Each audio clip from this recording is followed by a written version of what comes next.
லலித் மோடி பற்றிய சர்ச்சை இன்று பலமாக எழும்பியிருக்கிறது. இந்த சர்ச்சை எப்படி தொடங்கியது என்பதை பார்க்க வேண்டும். அவருடைய பாஸ்போர்ட் ரத்து செய்யப்பட்டது. அவர் இங்கிலாந்திலே தங்கியிருந்தார். அவர் இந்தியாவுக்கு திரும்பி வர வேண்டும் என்று வற்புறுத்தப்பட்டது. அமலாக்க பிரிவு அவருக்கு நோட்டீஸ் அனுப்பியிருந்தது. அவர் விசாரணையிலே கலந்து கொள்ள வேண்டும் என்று கேட்டிருந்தது. அவர் விசாரணைக்கு வர மறுத்தார்.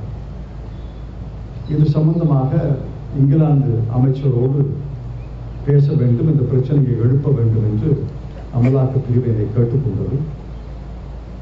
அதைத் தொடர்ந்து இங்கிலாந்து அமைச்சரிடம் நான் பேசினேன். பிறகு கடிதம் எழுதினேன். அவர் பதில் எழுதினார்.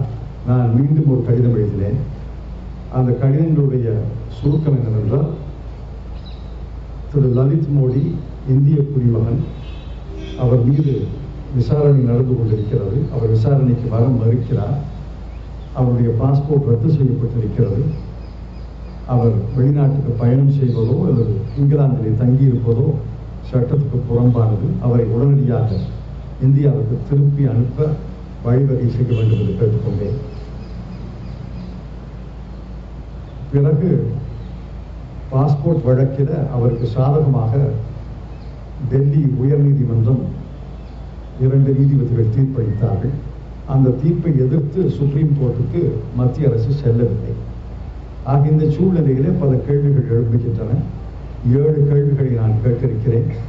இதில் முக்கியமான செய்தி என்னவென்றால், எனக்கும் இங்கிலாந்து அமைச்சருக்கும் இடையே நடந்த கடித பரிவர்த்தனை இருக்கிறது. அந்த கடிதங்களை எல்லாம் வெளியிட வேண்டும். அந்த கடிதங்களை ஏன் அரசு மறைக்கிறது அல்லது வெளியிட மறுக்கிறது என்று எனக்கு புரியவில்லை. அந்த கடிதங்களை வெளியிட்டால் எந்த சூழ்நிலையில என்ன காரணங்களுக்காக அந்த கடிதங்கள் எழுதப்பட்டன என்பது தெளிவாக தெரிகிறது. இரண்டாவது, மனிதாபிமான முறையில் ஒருவருக்கு உதவி செய்ய வேண்டும் என்றால் அவர் இந்திய குடிமகன். இந்திய ஹை கமிஷனுக்கு செல்லுங்கள், அங்கே உங்களுக்கு தற்காலிகமாக ஒரு பயண அனுமதியை தருவார்கள் என்றல்லவா சொல்லியிருக்க வேண்டும். இதற்காக இங்கிலாந்து அரசு அவருக்கு தற்காலிக பயண அனுமதி தர வேண்டும் என்று இந்திய அமைச்சர் பரிந்துரை செய்ய வேண்டும். மூன்றாவது, பாஸ்போர்ட் ரத்து வழக்கில் 2 நீதிபதிகளை கொண்ட பெஞ்ச் அரசுக்கு பாதகமான தீர்ப்பு அளித்த பிறகு ஏன் அவர்கள் சுப்ரீம் கோர்ட்டுக்கு, உச்ச நீதிமன்றத்துக்கு முறையிடவில்லை? உச்ச நீதிமன்றத்துக்கு மேல்முறையீடு செய்ய வேண்டாம் என்ற முடிவை எடுத்தது யார்? எந்த சூழ்நிலையிலே அந்த முடிவை எடுத்தார்கள்? என்ன காரணங்களுக்காக அந்த முடிவை எடுத்தார்கள்? இந்த 10 மாதங்களாக திரு லலித் மோடியை இந்தியாவுக்கு கொண்டு வருவதற்கு திரு நரேந்திர மோடி அரசு என்ன முயற்சிகளை செய்திருக்கிறது?